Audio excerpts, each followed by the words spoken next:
Hey everyone, welcome back to the HeelCast. I'm Impact Dude, and this week I'm joined by my good buddy Hurls. Hurls, I'd ask how it's hanging, but I don't think anyone wants to know the answer to that one. So how you doing, man? I'm doing good. I'm glad to be back on the HeelCast. I really enjoyed your guys' show last week with the analysis of Impact, what you guys like, what you don't like. It was just a really good listen. Thoroughly enjoyed that. Hopefully we can do some more stuff like that in the future. Yeah, we got to do more stuff like that, and we got to get the whole HeelCast involved. That was one of those shows that it was just really hard to get people to come together. And we finally got three of us on a night, and we're like, you know what? We're doing it. We do expect to do more of those types of shows, and maybe even break down the individual, the individual years, like the Asylum years, and do a show just on that, and as well as some of the other eras. So hopefully, look for those to come in 2018. And I know that the Asylum years would be one that you would love to do, Hurls. Oh, definitely. I mean, it was right at the culmination of WCW getting bought out by WWF at the time. I would love to talk about the Asylum years. Plus, I have the GWN network, so there's no reason for me not to go back and watch a bunch of those great shows that they put back on in 2002. Yeah, I can't wait to actually activate my trial for GWN. I bought Bound for Glory using the network, but I didn't activate the subscription because I wanted to get an Android TV unit so that I could watch it on the TV without streaming through my computer or having to use my phone. And I haven't gotten that yet. I'll be getting it in the next couple weeks, and I can't wait to get on there and be able to do it. I just wish like heck that they would actually get it in the Samsung store so I could just, have the app right on my TV and not have to use one of the devices. But so Impact Wrestling, it's getting these other stores. Now look, we got to do our plugs. We do our plugs every week. As always, ImpactAsylum.net, the home of the HeelCast. If you guys haven't checked out the booking challenge, check it out. There is a lot of very, very, very good booking going on. Hurls, you're doing pretty well in that competition, man. Yeah, I think I'm presenting something different than the other competitors are doing. It's no secret, if you look at my shows, I'm heavily influenced by the Attitude Era with a little modern day twist. But some of my stories are a little out there, but I really want to bring that anything can happen crazy type show. And that's kind of what I bring to the contest. So it's not really about the score I get. It's just projecting my ideas out there. So Impact, if anyone, reads it, feel free to use any of my ideas. I don't care. And I think that in and of itself is really the reason that, that we're doing this. We want to give Impact ideas. We want to let them see what the fans, come up with and what the fans like. And I'm going to be honest, Hurls, and I am one of the judges, but the God's honest truth is that if I added up the scores, I think you actually are in first place on my card. I had you in first place the first week. I had you tied the second week, and then this past week I had you in second place. The problem is the other person that was in second place the first week and first place and tied with you is the same other person. So that there's two of you out there that are either tied or really, really, really close to the top. But everybody is doing a fantastic job.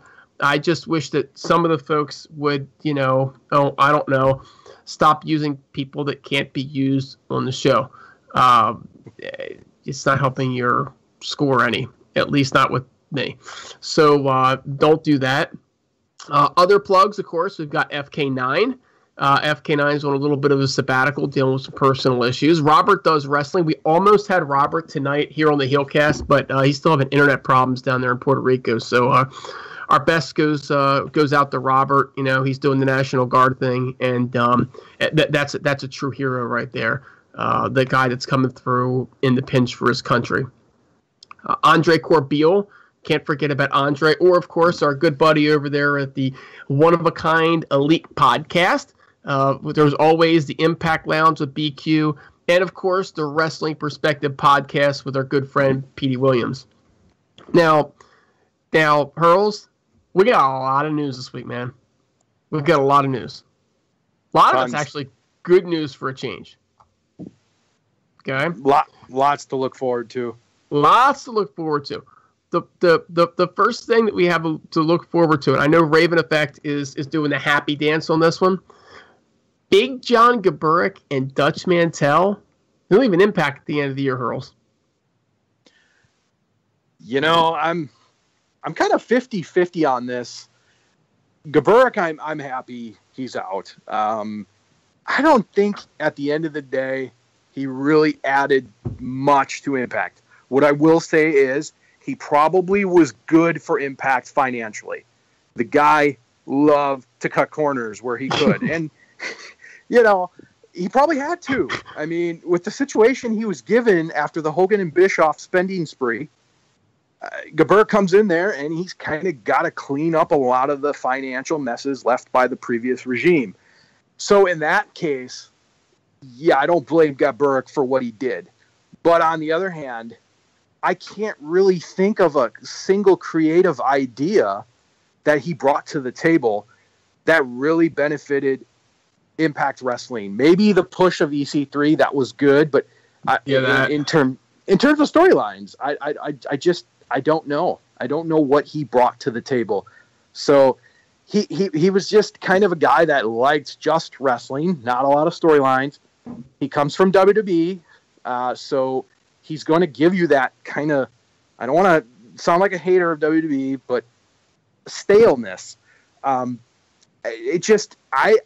really don't see a problem with him leaving Impact Wrestling. As far as Dutch Mantel goes, I like Dutch. I have no problem with Dutch. Obviously, it sucks for the fact that, you know, Jeff Jarrett fell on the sword. Well, he's attached to the hip with Jarrett. So clearly he's not going to be involved with this new booking committee that's going forward. I wish Dutch the best of luck. I hope somehow he can maintain in the wrestling business, but, you know, it is what it is. I don't think it's going to really make or break Impact Wrestling losing him. You know, I'm kind of the same way on a lot of this. I think as far as Dutch is concerned, Dutch Roller wasn't there long enough to leave much of an impact, no pun intended. You know, he was in for a little bit. He was Jarrett's guy. And in reality, at the end of the day, he didn't have a huge effect on the company. Big John, obviously, he's got a lot of history there, and he's done a lot. Now, whether you want to think that that's good or bad is obviously a different story. I think you have to take the good with the bad. I think somebody had to clean up the financial messes that were left after the failed Go Live and after they lost the Spike contract. I'm also not convinced that it was as much Hogan and Bischoff as it was Spike, right, in those cases. But either way, they were where they were, and they had to get out of it.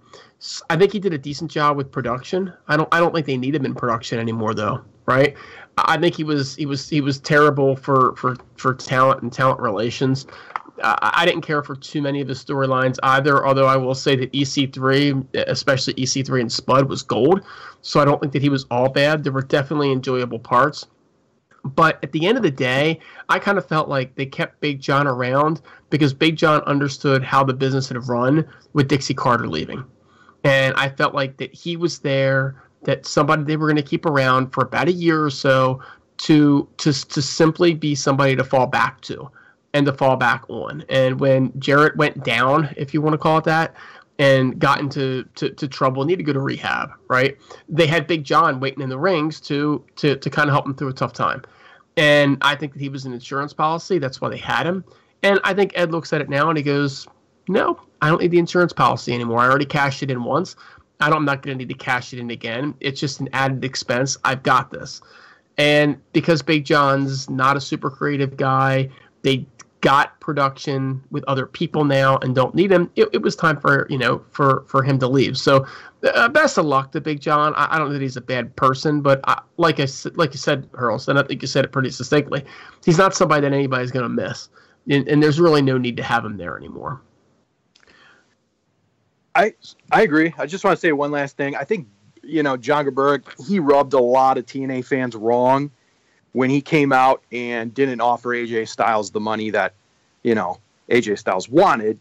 And he went on YouTube, and I believe it was Josh Matthews interviewed him about it. And he just said that we offered AJ Styles a contract that we thought was fair, and AJ didn't think it was fair. And so that was basically it. But I think Big John took a big hit once he was kind of the man in charge when they lost AJ Styles. So he gets a bad rap there, and a lot of talent left under his watch, whether it was his fault or not. He's still going to take the heat for that. Yeah, probably. At that point, though, if you're talking about talent that left, you should talk about talent that come, and then everybody would think that, Hogan and Bischoff were the golden era, and that doesn't happen either. So I'll take the good with the good, the bad with the bad. I think he probably could have kept mum on AJ leaving and just been like, well, he went somewhere else, and congratulations to him, versus trying to blame it on him. But he's gone. But another Johnny Impact, right?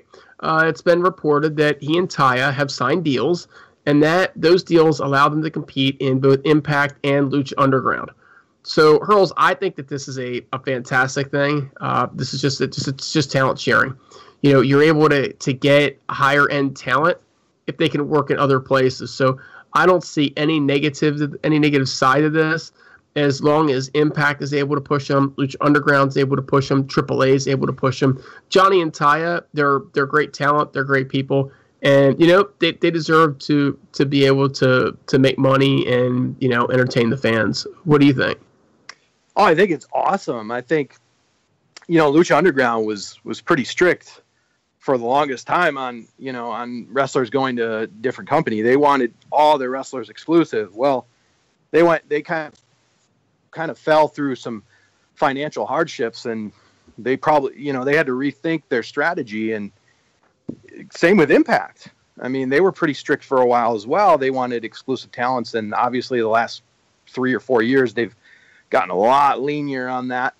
But it's great. It's great. I love the fact that Lucha Underground and Impact are sharing wrestlers. I hope it happens more often, because Lucha Underground's got a lot of great talent out there that I'd love to see with Impact. So I think in 2017 in the wrestling business, we may be seeing the next culmination of non-WWE.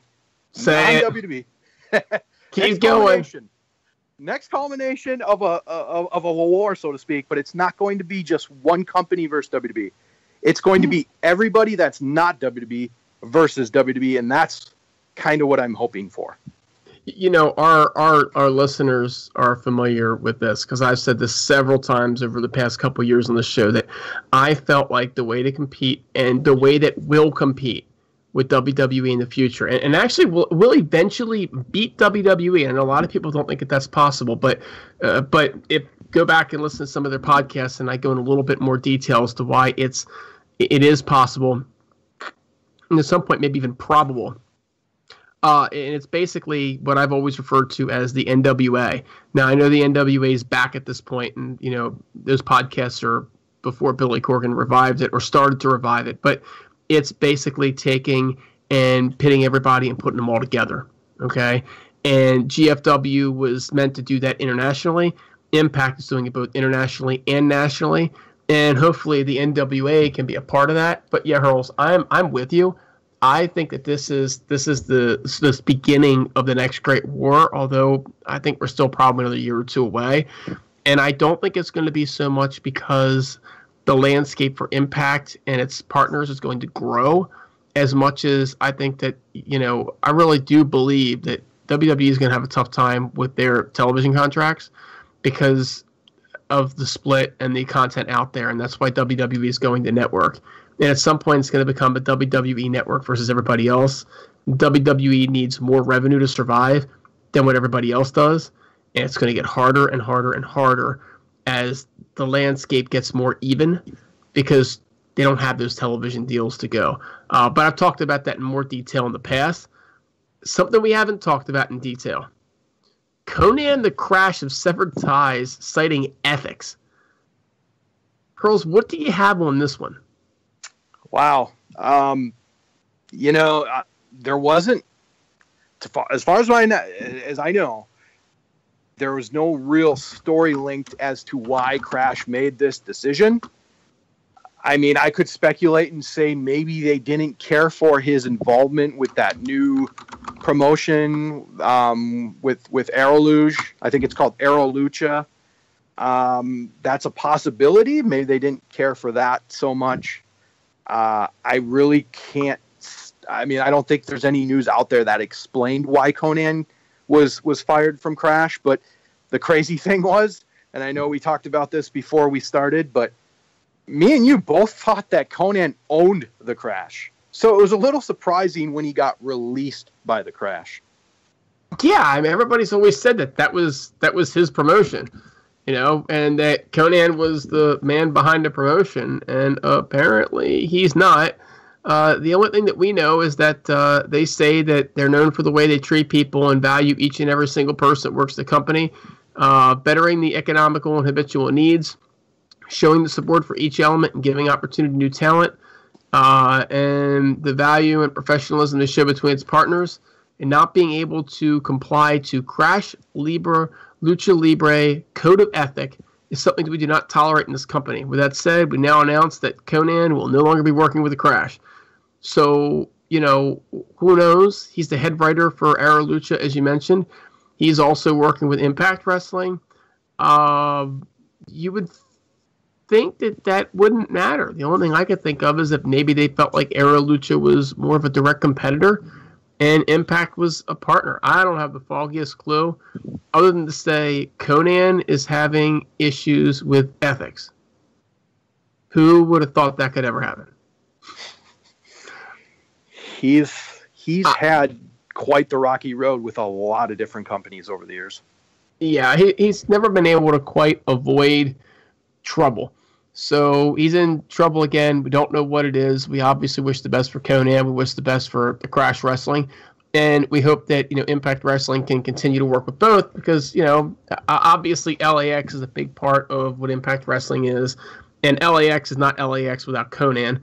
And, being able to film at the Crash and have that additional content and, bring their stars in, that's great for Impact Wrestling as well. So hopefully we're still able to work with all those folks. Now, speaking of working, right, Hurls? Impact Wrestling was able to aid BCW in getting its deposit back from one of our favorite wrestlers, Matt Seidel. What in the world happened with Matt Seidel and that deposit? He claims that he missed his flight because of traffic problems. So he wasn't able to attend the show. But, driving through big cities, you're going to have traffic. And depending on the day or the time of the day, you're going to have a lot of traffic.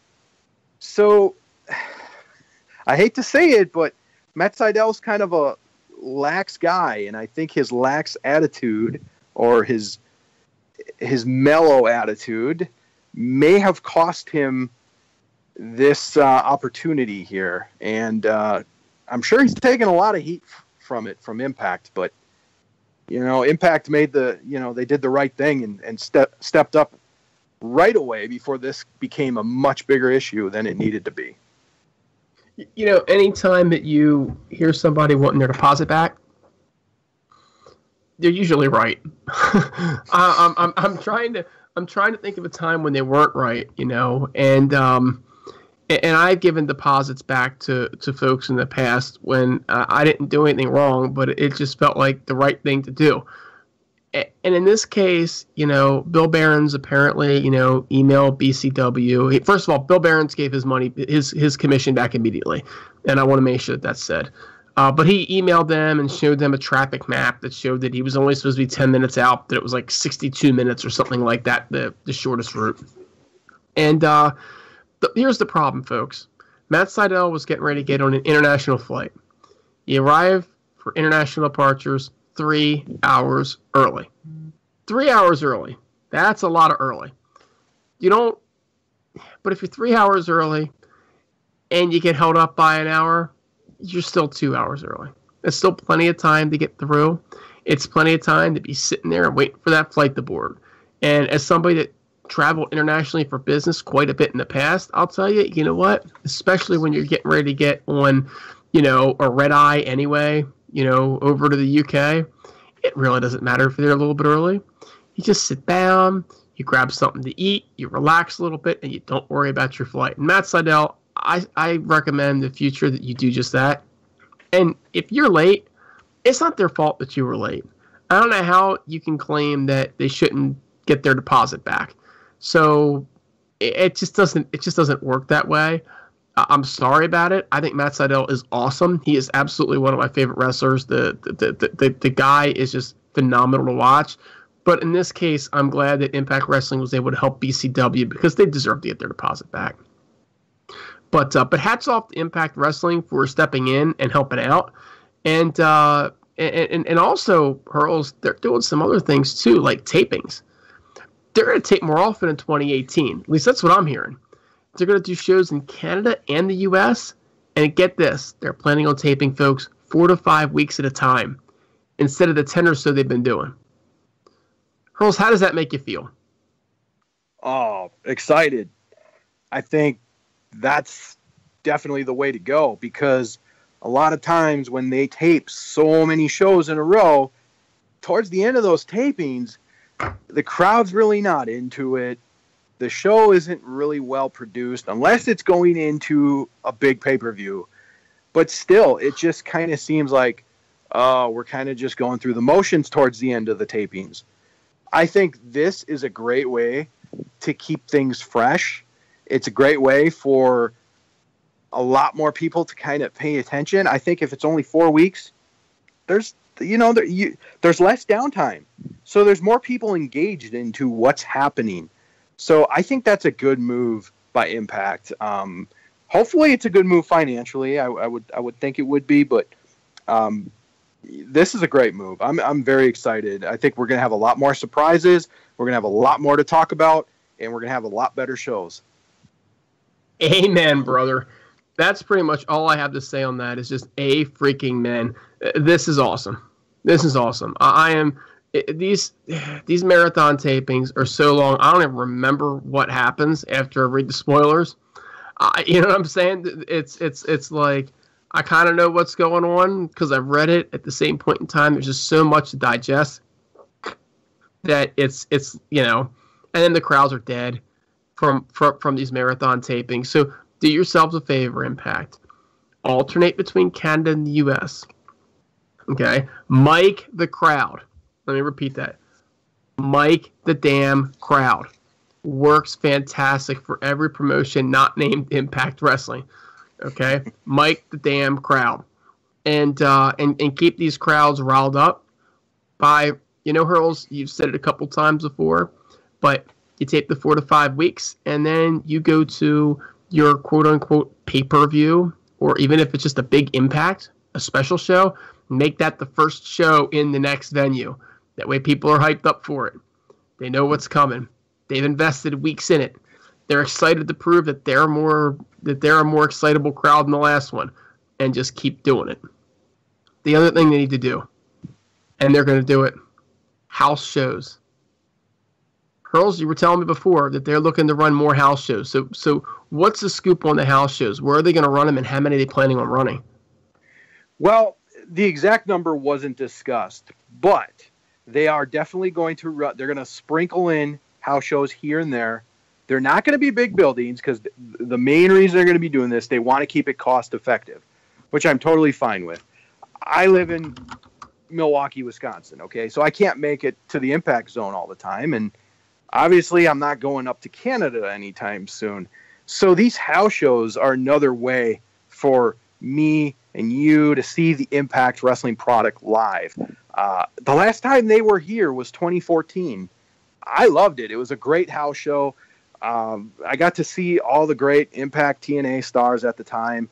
So, I am thrilled with this. I don't think it's going to be a lot of house shows, but I think it will be more than there were this year, which there were only 2. give or take some. Maybe there was 3 if you count the house show that was put on for the kids in Orlando at that camp. But anywho, I'm very excited for this. Hopefully they come to my area, but I'm just excited in general because I think they got to get their product out to more people. I'd be tickled pink if they come to my area. Anytime the Impact Wrestling stars come to my area, I run down just to see the ones that are coming. So if I could get actual Impact Wrestling to come to my area, I'd be jumping up and down for it. There's nothing better than to get people invested in the show by running house shows. You just have to make them profitable and work. And if they can work for other promotions, I don't know why they can't work for Impact Wrestling. And you know what? Film some footage at them. Get people on TV. What a great incentive to show up to be put on TV. I went to the Maryland wrestling show that the Hardys were at, and they were announced that you're going to be on National Impact Wrestling TV, and they jammed the crap out of that venue. That venue was standing room only. And it's because everybody wanted to be on Impact Wrestling. So, just take a match. Show it. It'd be one less match you have to tape. You know what I'm saying? But involve the fans at these house shows in some way, shape, or form. Doesn't have to cost a lot of money to do it. Just go ahead and do it. And when I say this, Hurls, I'm speaking to the senior executive team of Impact Wrestling. The new senior executive team to Impact Wrestling. The one that they hired and announced just this week. That is Ed Nordholm, Scott D'Amore, and the new acquisition himself, Don Callis. Cyrus the Virus, a.k.a. the Jackal. Wow. I would have never thought we would have heard Cyrus be in such a prominent role in 2017. But, when I remember in the Attitude Era, this guy could generate major heel heat. When he was Cyrus the Virus in ECW and he was working with the network, that guy was getting booed, man. He was probably getting threats all over the place. But, oh my goodness, he was so great in that role. I don't really remember him too much as the Jackal in WWF. I know he managed I believe they were called the Interrogators. But the guy, from all accounts, he invented the Ultimate X match, which I actually did not know. But so there's a little TNA history there. But what I thought was so fascinating was he left the wrestling business in 2004 to get his MBA, and he worked for a very successful international company. So this guy's got a lot of business experience behind him. What better way to hire a guy, make him your vice president, along with Scott D'Amore, who I'm a huge fan of to begin with, and bring a guy who's got business experience and wrestling experience. I think that's a grand slam right there. I think it's great. I think that Ed needed to have people around him he can trust. And I think that of all people, Scott's proven that Scott's a trustworthy guy. And he's also got his own wrestling school, so they got opportunities for partnerships there and bringing in new talent. And then you had Don Callis. And a lot of me wants to think he is another retread. And he's a retread that spent 12 years out of the business. At the same point in time, like you said, Hurls, he spent 12 years out of the business, but doing other things. And successful in international business. He's not a guy who was often doing, God only knows what, right? He wasn't just like, writing Cheerios commercials or something like that. He was actually being successful with his other businesses. So that's very intriguing. The thing that everybody's talking about, though, and this is the thing that we got to break this down for the fans. And I know you're chomping at the bit to get to it, right? But Don Callis, he's not working exclusively for Impact Wrestling. He does have another job. He has 2 other jobs, actually. Now, one of them is the Killing the Town podcast on the Jericho Network. Okay, so there is a Chris Jericho connection. But there's that other job. He's sweeping the floors at McDonald's. What's this other job, Hurls? What's he doing? He is actually a color commentator for New Japan Pro Wrestling. No, say it ain't so. Say that again. I didn't hear you right. Color commentator for New Japan Pro Wrestling. Is that the same New Japan Pro Wrestling that has the Ring of Honor relationship? Yes. In fact, it is. Now, I'm assuming, Hurls, and you can correct me if I'm wrong here, but I mean, I'm never wrong, that he's going to have to leave that role to come to Impact because Impact and New Japan don't have a relationship. That is false. What? He does not have to leave. What? You're kidding me. I know. He does. But he's going to leave because there's no relationship, right? He's not going to retain that role, right? Not as far as I know. He's going to stay there. He is staying at New Japan. Wait a minute, sir. You're telling me that Ed Nordholm hired an executive straight from New Japan who's going to continue to work for New Japan? Bingo. Oh my God. So break it down for me, Hurls. What you got? What are you seeing happening here? I mean, this is a pretty big deal because if I'm correct, isn't Jericho supposed to be wrestling for New Japan? At least a one-off match? Yes, he is. So he's already helped with that, right? Yes. You don't Correct. You don't think that he'd establish a relationship between the two companies he works for, do you? There's no way. Oh boy. He's the one behind the Kenny Omega versus Chris Jericho match at Wrestle Kingdom 12. Whoa. Yeah. Don Callis. Callis is behind that. Oh my God. Yes. The guy who Impact Wrestling just hired as vice president. Oh man. No, I can't even say it. You don't think there's any chance that he could convince, New Japan to maybe bring over some Impact talent for Wrestle Kingdom or some shows thereafter and see what happens? Let's just say Bound for Glory 2018 and Wrestle Kingdom 13 are going to be very interesting to see who is going to be on that card. Now, I know that New Japan has been working with Ring of Honor a lot, right? And I watch Ring of Honor. Kenny Omega, he's not like a big name over there at New Japan, is he? Because I never see him on Ring of Honor TV. Ever.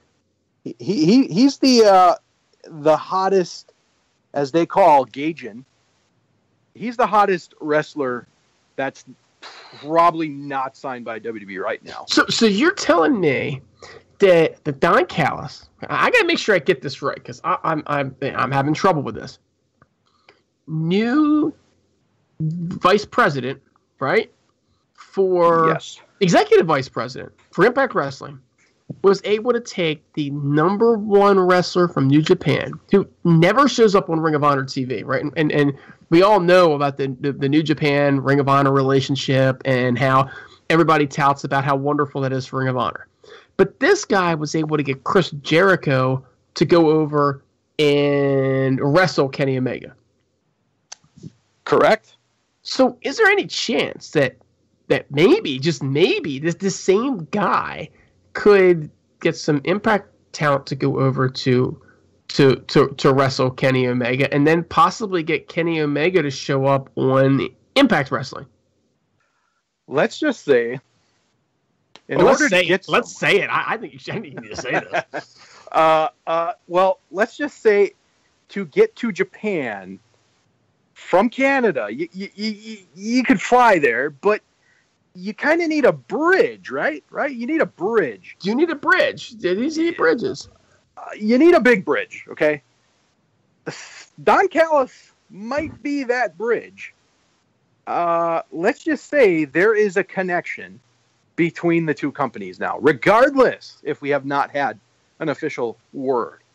There is a connection. And there's a lot more stuff that goes into that. And we all know that Ed and Jeff were over, and Scott too, right? Scott spent some time over in Japan talking to New Japan Pro Wrestling before Don was hired.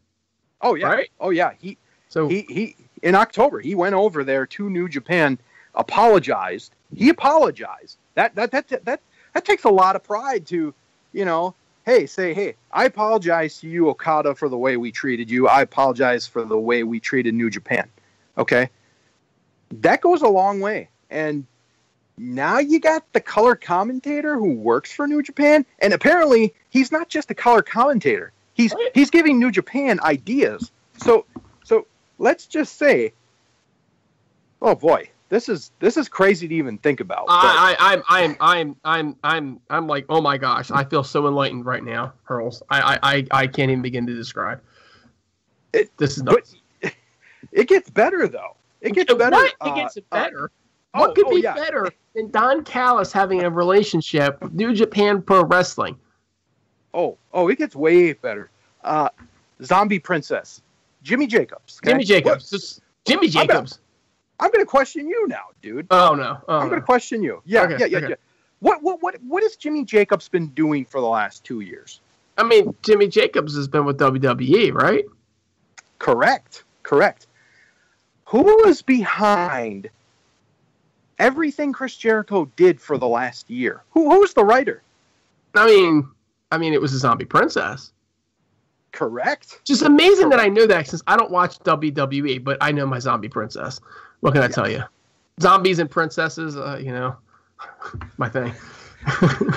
You're attracted to the dark, my friend. I am. Maybe not that particular Zombie Princess, but Zombie Princess is going to be really freaking hot. Not that one, though. Not my type. Sorry, Jimmy. But so what does this have to do with New Japan? Because he hasn't been in New Japan. Correct. But I just want to take a little time to just say on the last Talk is Jericho podcast, okay, Jimmy Jacobs said, and Chris Jericho said, by the way, Impact Wrestling is going to surprise a lot of people in 2018. I really wonder, what does that mean? Chris Jericho's really promoting Impact. You got Jimmy Jacobs, the writer behind the list, which got really over in WWE. You got Don Callis, who booked Kenny Omega versus Chris Jericho at Wrestle Kingdom. The pieces are all there. It's right in front of us. Now, does New Japan have to make a move? Yes. Yes, they do. But basically, the table has been set. I think there's going to be something between these two companies. If you're gonna break it down, New Japan has had a relationship with Ring of Honor the last couple of years that has benefited both sides. But the bottom line, in my opinion, is that Ring of Honor lacks production quality, and at this point, they lack star power in a major way. In fact, their only real star power, you're looking at the Bucks, right? Yes. You're looking at Cody, right? Yes.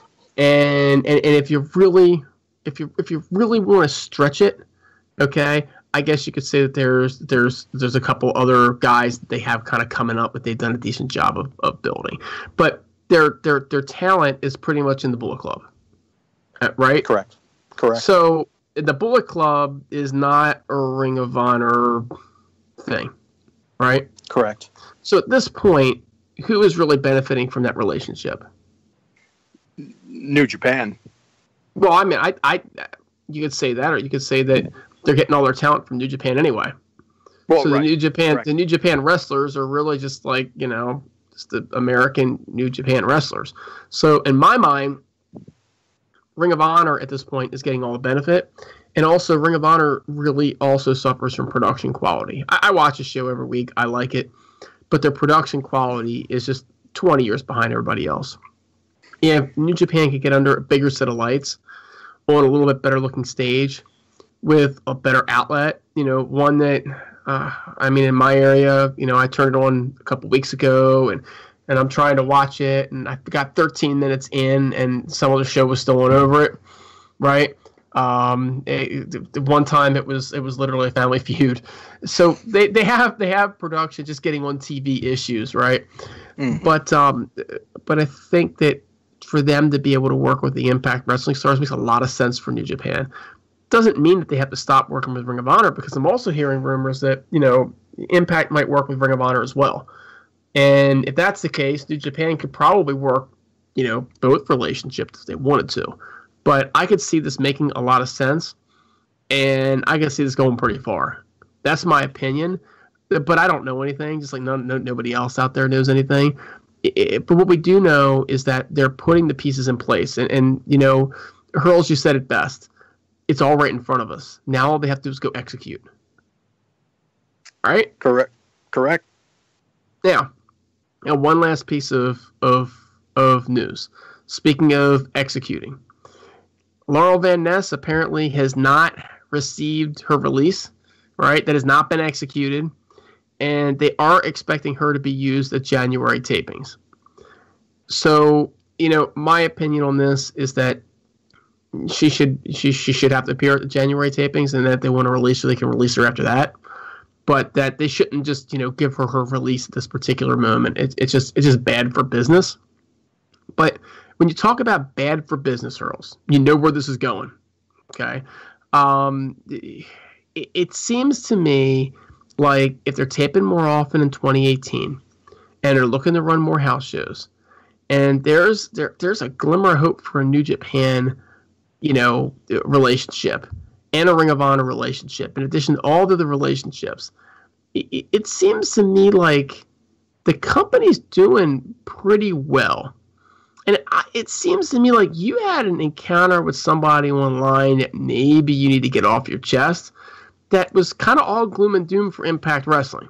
And it was all based around Laurel Van Ness. So I think this needs to be heard out, man. I think you need to enlighten the listeners. Yeah. Big Ray. Ray Hernandez. I don't even know what show you're on. I know you used to be on WrestleZone, but buddy, we had a long discussion about contracts and what's the value of a contract. Well, folks, when you sign a contract, you're asked to perform it. You're asked to see it through. Okay? Well, Big Ray didn't seem that way. He felt that she wants to go to WWE, which maybe she does. And I was like, I had no problem with that. But what I told Big Ray was, you gotta wrestle your contract out. I mean, when you sign a contract, that's more than just a piece of paper. You don't take that lightly. So if she does want to go to WWE, do it after your contract runs out. Not only that, it makes you look better. It makes your standing with companies better because they know they can trust your word. But if you're asking for a release before your contract and Impact doesn't give it to you, boo freaking who?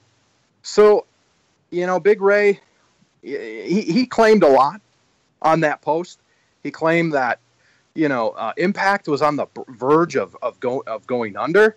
And it's the same, BS we've heard from a lot of these so-called Impact fans that want to support it, but yet want to tear it down every chance they get, which they're really, in my opinion, they're WWE fanboys. See, because you don't say, oh, she wants to go to WWE right away. Well, maybe she does, maybe she doesn't. But where are your facts? Bring the facts to the table. Because if you're not bringing facts, you're just bringing emotion and opinion, and that does not work when you're trying to debate someone. So I got to call out Big Ray there, and he bet he wants to make a bet with me, saying that if he's right, he wants me to do a live video to say that he's right. But if I win, he's going to do a video to say that he's dumb and his opinion was wrong. So I'll do the video because I'm pretty sure I'm going to win this bet. Impact doesn't seem to be going under anytime soon. So what was the bet? What was the bet? The bet was that Impact is basically months from going under. From what I gathered. That's how I interpret it. I never really clarified it, but yeah, I'm pretty sure he was trying to say that she wants out of the company because, now this is from his words, that he claims that she wants out of the company because she realizes that Impact is going out of business. Wow. And wants to go to WWE. So I read all that. Okay. And I'm trying to see if I can find it and pull it up as we're talking. But, man, you guys are really busy on that page, by the way. That Facebook post that we have. Holy moly. Yes. Some of the pictures on here are absolutely insane. But the way that I read it was that he was saying that she would come out and say that she wasn't paid properly. Okay? And that if, you know what? No, that's not what I got. That she was going to come out and say that she wasn't paid properly. And if she said that, then you had to do it. And if she didn't say that, then it was on him. And correct. And my shtick with this is that I'm going to call Big Ray out on this one now. I feel like that's a bunch of garbage. And the reason that I feel like, okay, and I got it right here. Yes. Raymond Big Ray Hernandez. Right, breaking news, folks. How about we make a little bet? I guarantee you that verified news, whatever that means, will come out that Laura wasn't getting paid properly and that she was afraid the company was shutting down. If I'm right, you can put up a video putting me over. If you're right, I will put Apple video saying how dumb I am. We'll have till her WWE, to her debut in WWE. Okay? And here's the thing, right? To me, that he's like saying she wasn't paid properly. What does he mean by that, right? What do you mean by that? Do you mean that she thinks she's worth more money than she's making because, it only mattered when she signed the contract, right?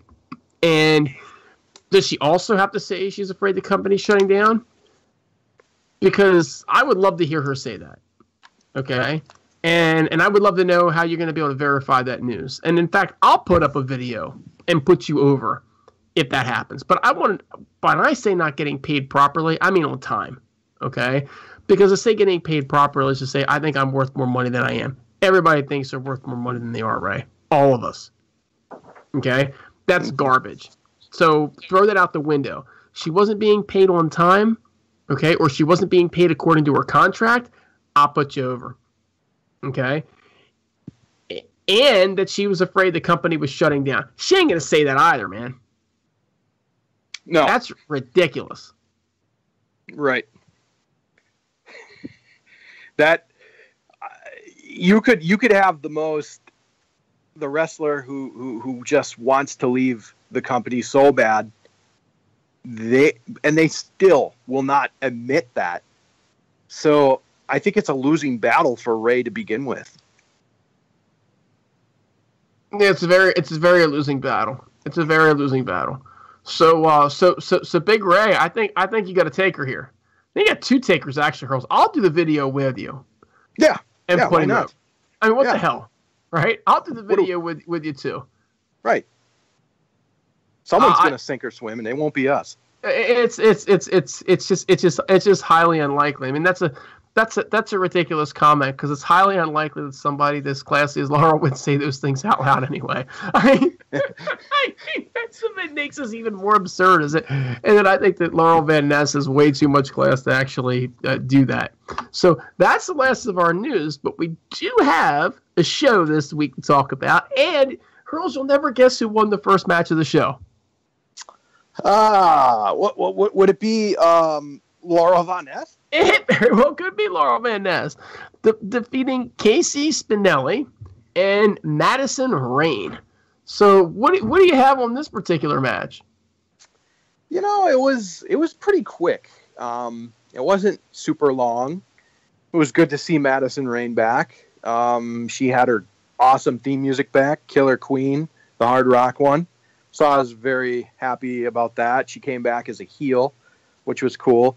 Casey Spinelli, we haven't really seen a lot from her, but from what we have, she looks pretty good in the ring. And Laura Von Ness, I think she had to win this. She needed a big win to solidify herself.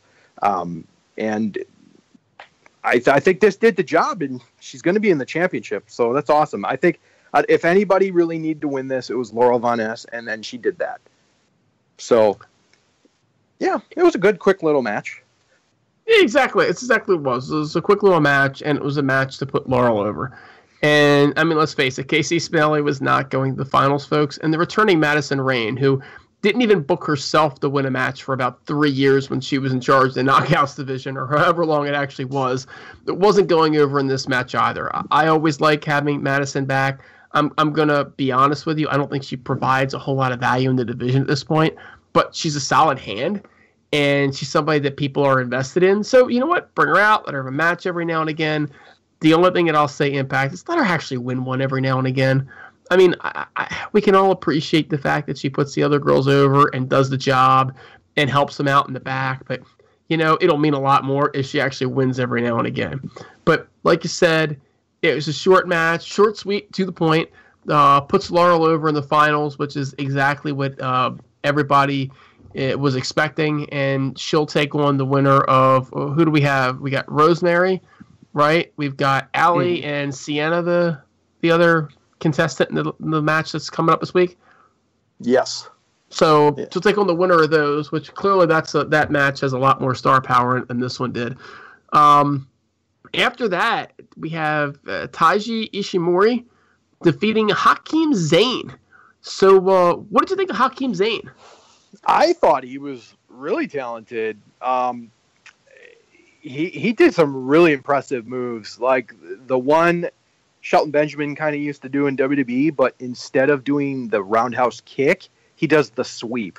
I thought that was really cool. That was really cool. That was. Yeah, I was very impressed with Hakeem Zayn. Like, you always kind of worry when these guys who win reality shows come to be a wrestler, but this guy has clearly had quite a bit of experience. He looked like he fit right in there, and he went up against one of the best X Division wrestlers in the world in Ishimori. So that was a really good showing by Hakeem Zayn. So I'm all on board with this guy. I think if he gets a good character, I think the sky's the limit for Hakeem Zayn. Now, who trained him again? Scott D'Amore. Oh man, that the same Scott D'Amore on the executive team. Correct. Man, come on, man. That's a pretty good executive team we got rolling on here, Hurls. You know what? I agree with you. He needs a character, though. Mm-hmm. The other thing that they need to do is, so they've got this Ishimori guy, and I think get the nail on the head. You said one of the most talented X Division wrestlers in the world, or flyers in the world, if you want to leave the Impact, the Impact X Division. The guy is outstanding. I mean, he's got handspring kicks. He's got 450 splashes to win. His wrestling is off the charts. He's a Noah. He's a pro wrestling Noah fella.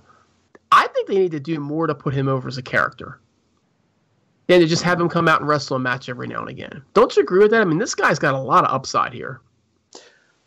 I agree. And I'm pleasantly surprised that they are actually including him into a storyline for once. I mean, I think that'll go a long way to showing New Japan what they can do with the Japanese wrestlers by incorporating them directly into stories and putting them over with the crowd, as opposed to just having them come out and win match after match after match. Rather see you lose every now and again and have a character than win all the time and not have a character. But yeah, it looks like with Trevor Lee and Caleb Conley attacking him, that they're putting him in a storyline, and hopefully he'll get an opportunity to shine as a character.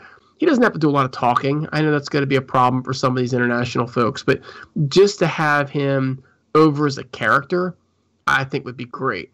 Now, we talk about folks that are, over as characters and great on the mic. Say no more Sami Callihan, right?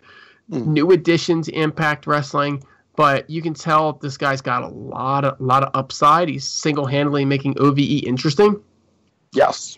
He wrestles Randy Myers in Defy. Hurls, I gotta tell you, if I never see another Defy wrestling match on my television again, it may be too soon. I do not know, and this is taking nothing away from Sami Callihan. I really have no idea how good he is in the ring after watching that match. And Randy Myers, I don't know, maybe he's good too. I gotta tell you again, this whole production, and that's the key, folks. It's the production.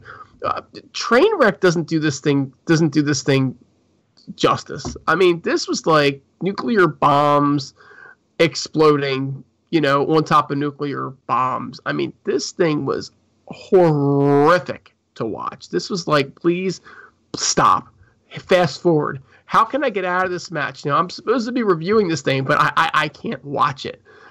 Hurls, do you think it was as bad as I did? I mean, it was just horrible. Yeah, it was. Like, there was really no purpose to this match besides, let's take a look now at Sami Callihan versus Randy Myers. First off, Randy who? Right. It's not Randy Savage, but that would be good. Right. Although he's dead, it would still be a better match. Right. Right. The production made Ring of Honor look like high class. Okay. I just think like this was so random, out of place, and thankfully it was pretty short. But I'm a huge fan of Sami Callihan, so I guess if it was meant to make him look strong, okay, fine.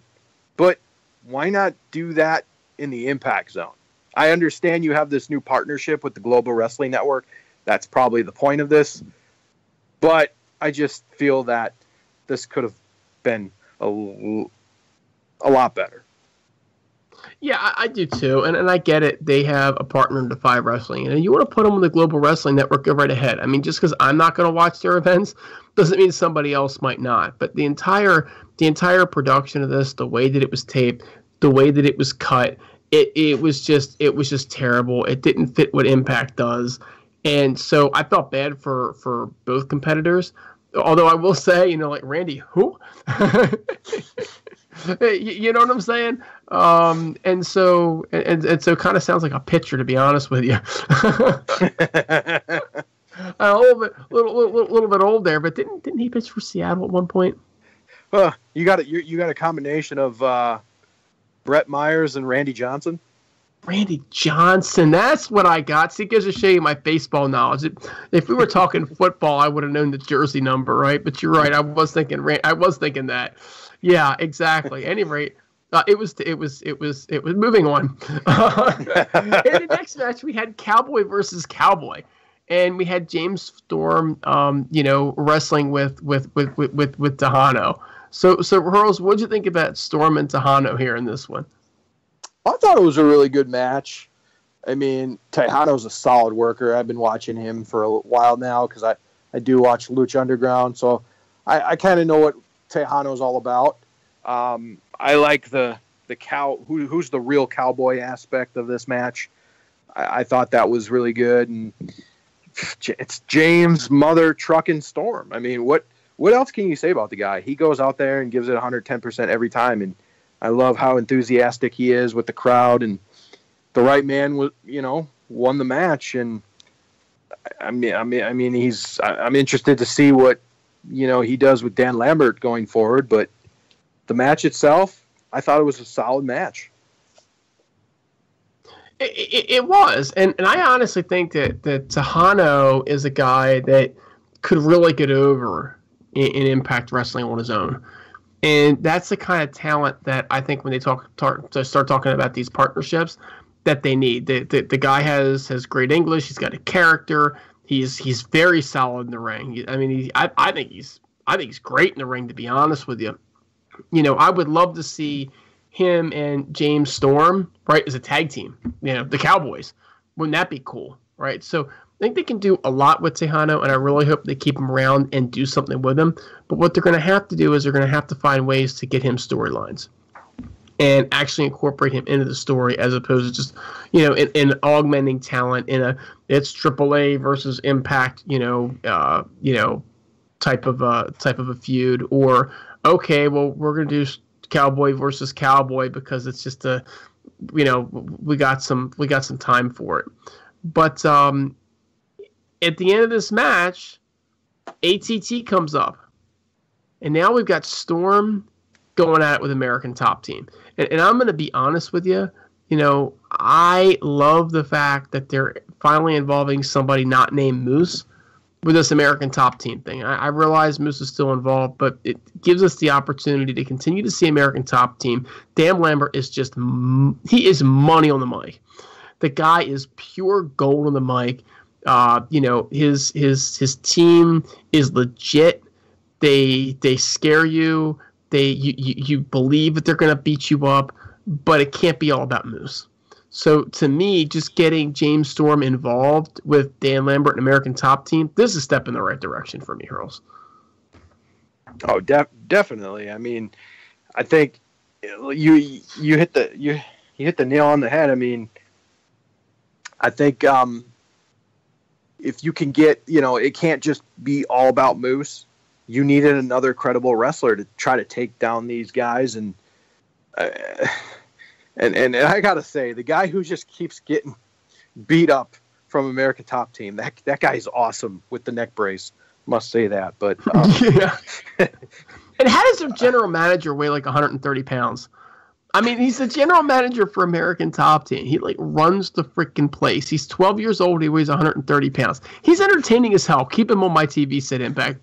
Don't take this the wrong way, but I don't know how he got that job.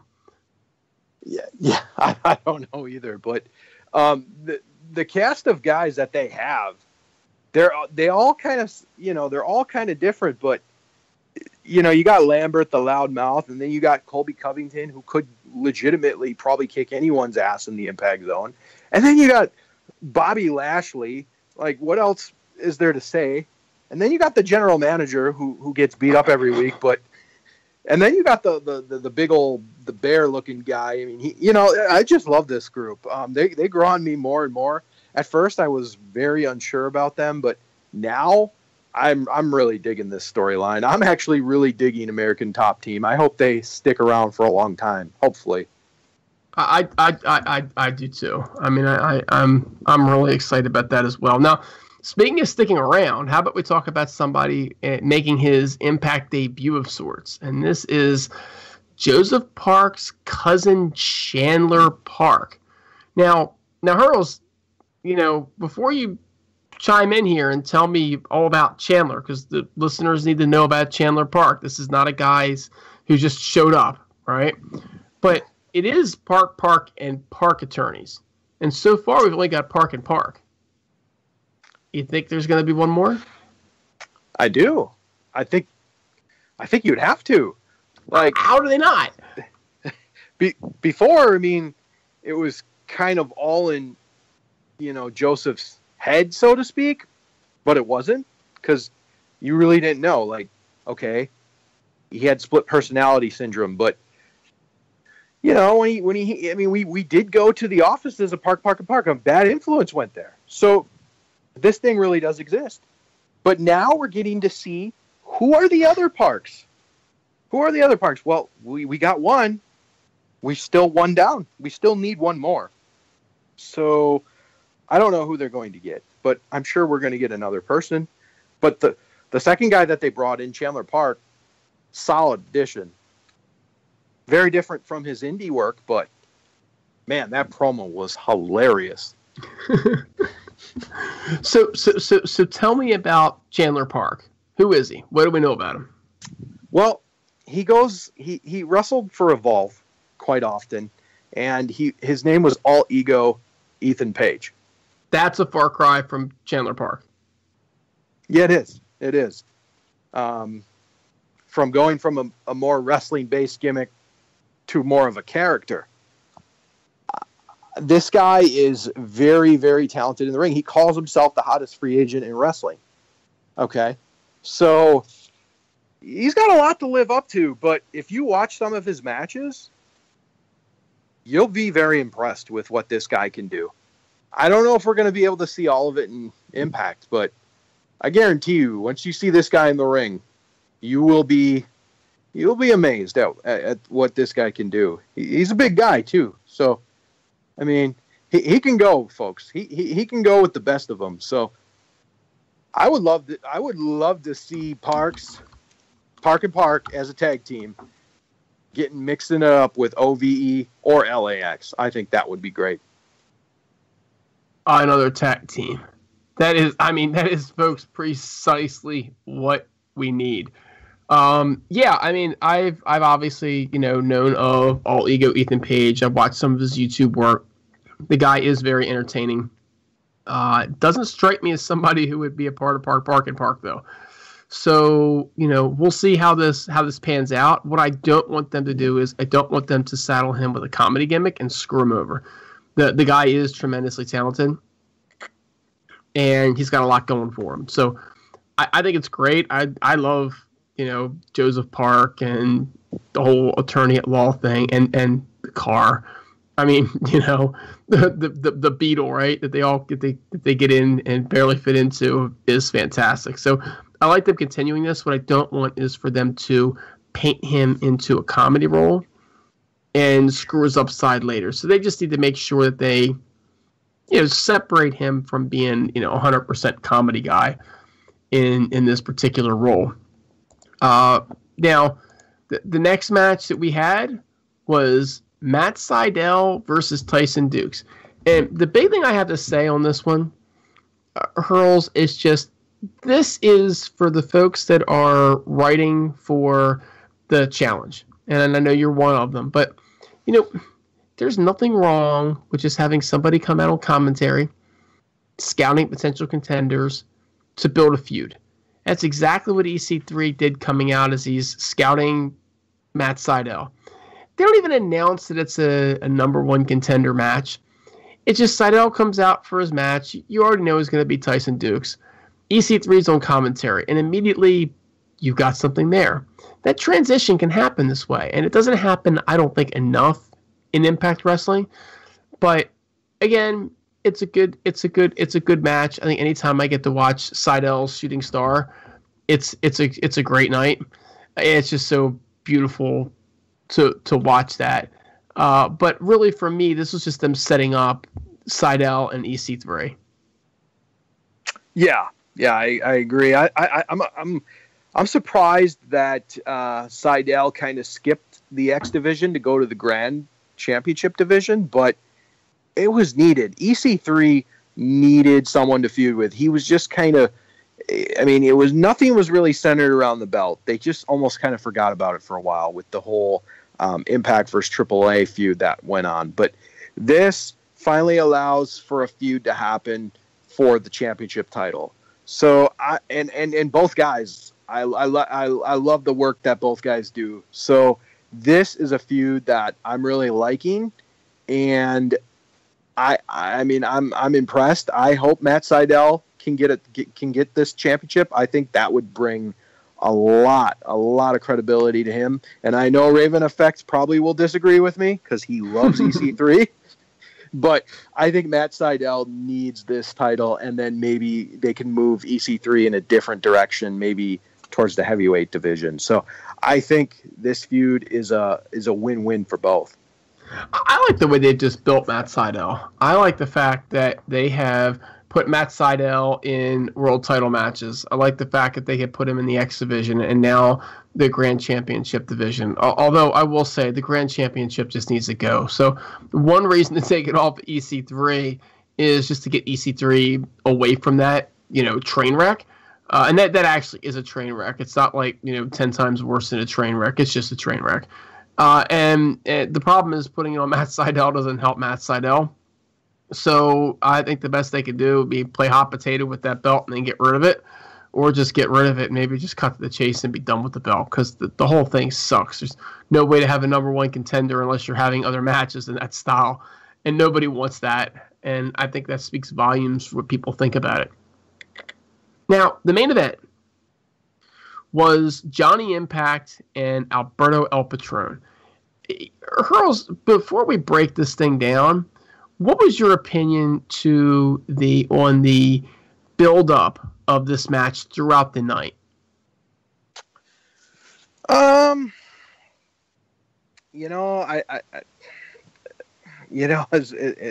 weird as it is for me to say, I think that it was good.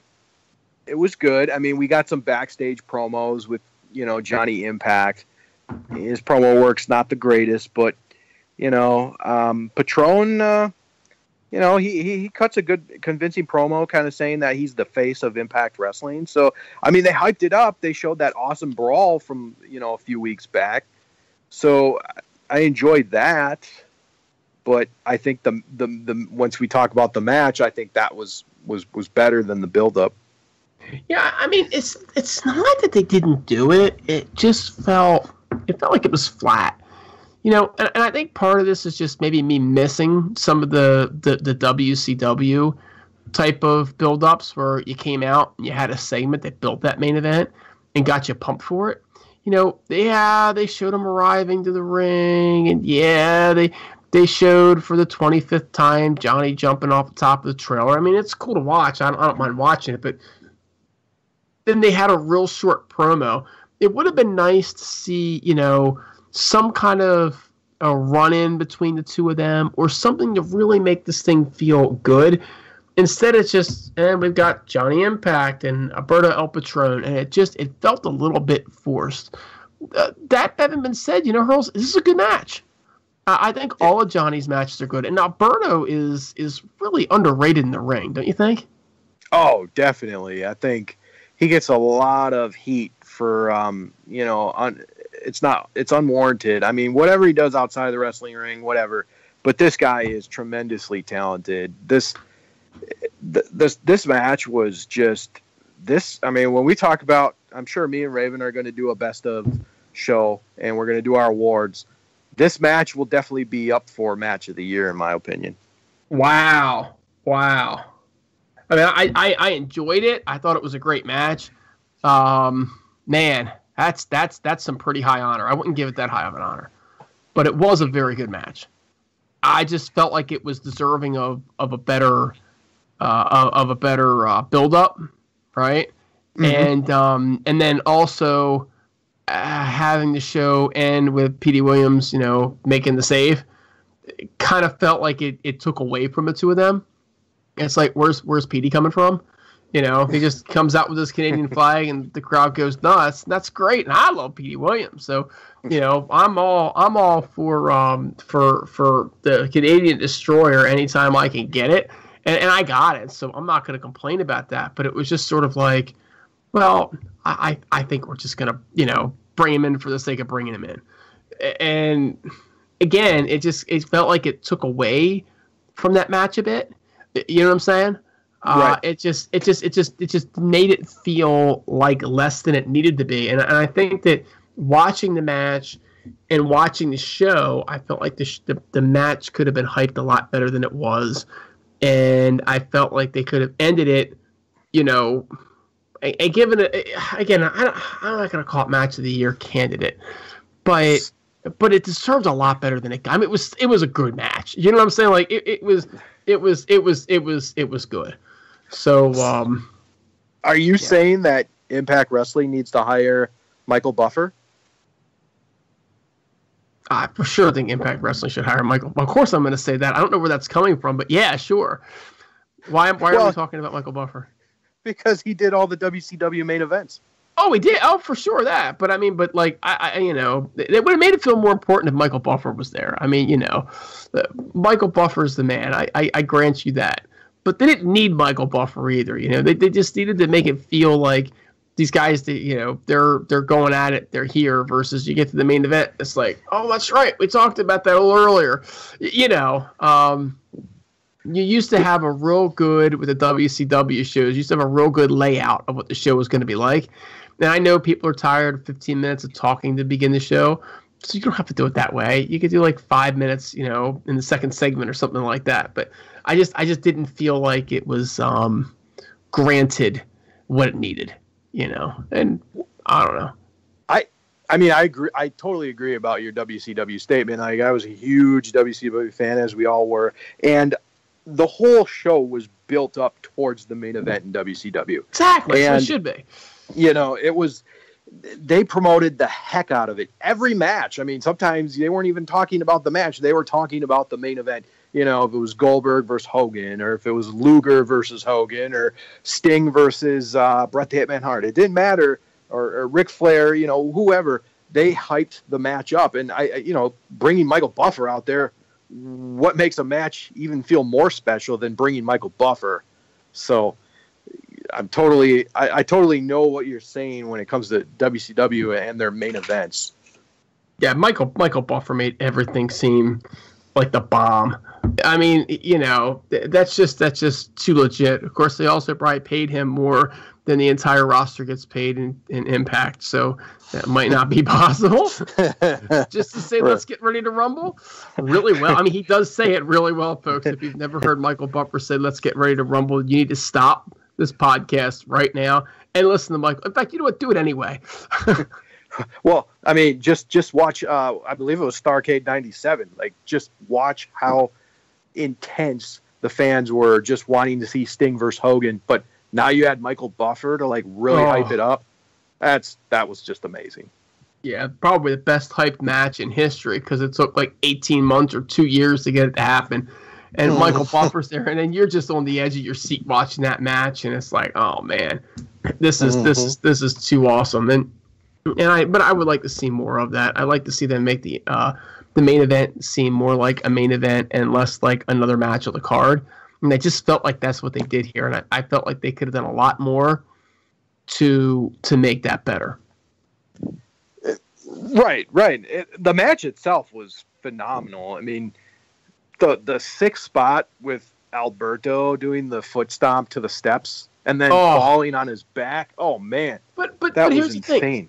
Why didn't they show that? Why did they have that go run during a commercial break? Was something botched right before it? I mean, because I'm sitting there and I'm reading it and I'm watching it and I'm writing a note and it's they just killed this sick. I mean, that was just sick. What happened there was, I mean, you could tell like Alberto, the way he hit the steps. I mean, he had to get hurt on that thing too. And they, by the way, while we were away at commercial, look what happened. It was like, I would never do that. I would never do that spot again if I was those two, because the SOBs didn't even air it. They're like, we're going to show you the highlights. It's like, really? What are you thinking? I'm assuming somebody botched something. Yeah, definitely possible.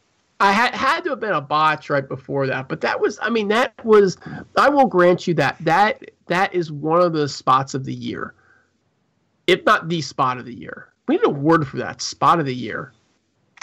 Why is there an award for spot of the year? There should be, if there isn't. There shouldn't. There isn't one. We'll definitely include that in our award show. Do it, yeah. and I'm nominating that for spot of the year. But you know, the other thing too was when something about Alberto, the ref is down and he pulls the ref over, but he's not really touching the ref, and the ref just kind of like rolls out of the way and then plays dead. I mean, that was some really bad reffing there.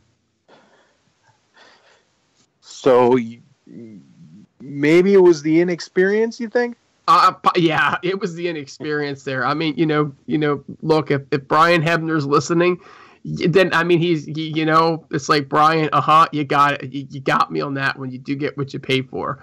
I know refs are refs, but that was horrible. Don't put that ref in that spot. Don't do a spot with the ref. If like, literally, like, it's like, they even said, I think Alberto pulled him into the way. It's like, no, he actually like told him to get out of the way, because I don't think the ref was actually going to get out of the way.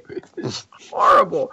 Now I'm not holding that against this match. I'm not going to hold the ref against the match, right? But I didn't get that at all, man. I didn't get that at all. It's like Alberto was trying to save the match by getting the ref out of the way. It's like, dude, you're getting ready to get nailed here. Get out, you know?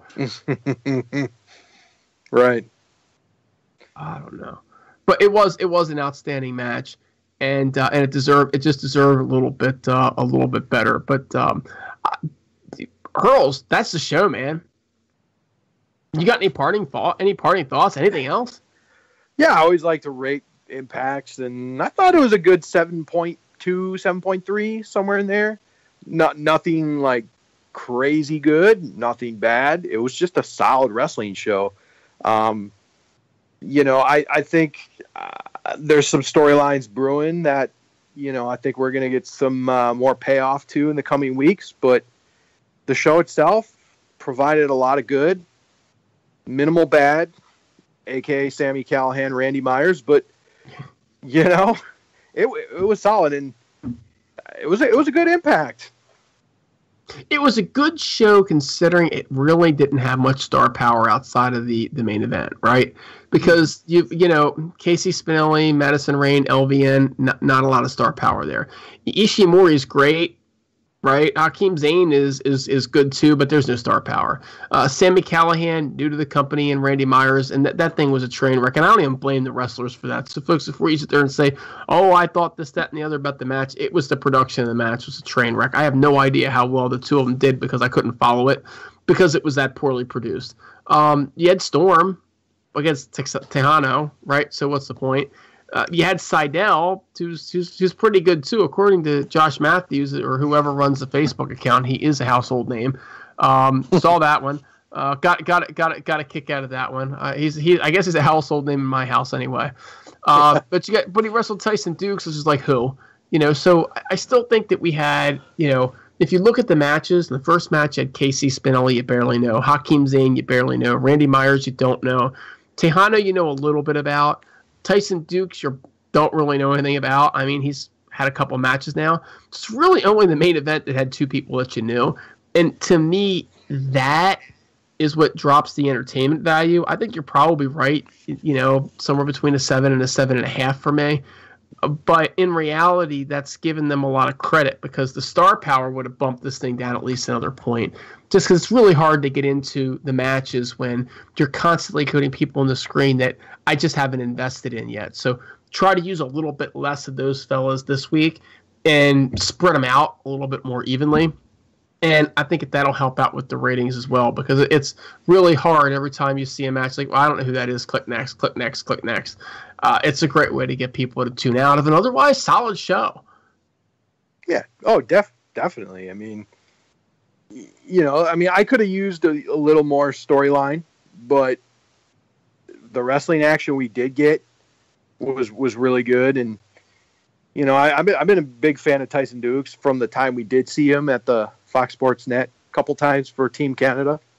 But, yeah, there's not much else you can really say about the show. I thought the main event definitely delivered, and I think it was one of Impact's best matches of the year. Awesome. Well, look, folks, that's it. That's the HeelCast for this week. So, on behalf of the entire HeelCast, especially my good buddy Hurls and everybody over at ImpactAsylum.net, this is Impact Dude saying have a great week, and we'll catch you next time.